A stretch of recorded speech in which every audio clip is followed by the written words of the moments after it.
There's something about hunger. Not the kind you feel at 2 p.m. when you miss lunch. I'm talking about the kind that keeps you awake at night.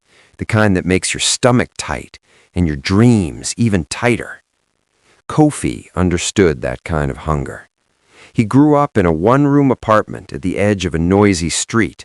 When it rained, water slipped through the roof and formed little puddles on the floor. His mother used buckets to catch the drops. Sometimes they laughed about it. Sometimes they didn't. There were nights when dinner was just water and sleep.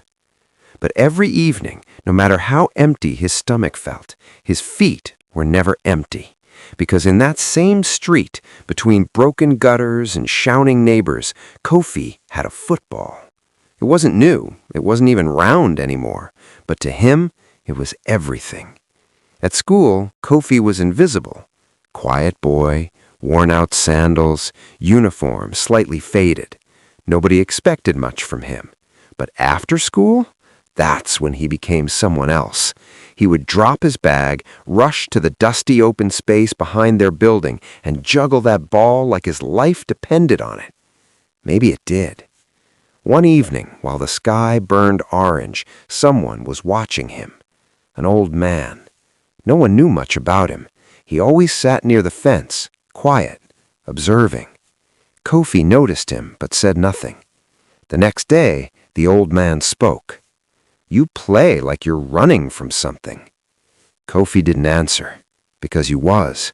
He was running from hunger, from shame, from the sound of his mother pretending she had already eaten. Days passed. The old man started correcting him. Use the outside of your foot. Lift your head before you pass. Don't play angry. Play smart. Kofi didn't even know why he listened, but he did.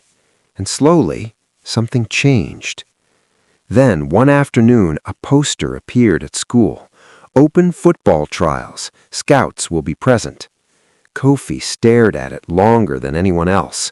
Scouts? Professional scouts? He had never even worn real boots before. That night, he didn't tell his mother.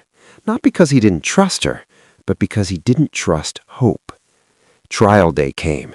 Boys arrived in branded kits, shiny boots, parents with cameras. Kofi arrived alone. His boots were borrowed, half a size too big. When they called his number, his heart pounded so loud he thought everyone could hear it. First touch, bad. Second touch, worse. Someone laughed. For a moment, he froze. And then he remembered something the old man said. Play like no one is coming to save you. So he ran, not beautifully, not perfectly, but desperately. Every sprint carried years of silent tears. Every tackle carried nights without food. Every pass carried his mother's tired smile. And then he saw space, just a small one. He didn't think. He shot. The ball flew. Time slowed. And we don't see if it goes in. We don't hear the whistle. We don't know what the scouts wrote down. Because life doesn't always show you the result immediately. Sometimes it just shows you the moment. That evening, Kofi walked home alone again. Boots dusty, face unreadable. His mother looked at him, he looked at her, and for the first time, he smiled. Not because he made it, not because he failed, but because he finally believed he could belong on that field. And somewhere near that same fence, the old man nodded quietly. Maybe that shot changed everything. Maybe it didn't.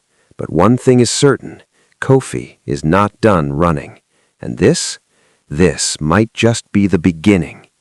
If you want to see what happened after that shot, if you want to know whether hunger lost, subscribe to our channel.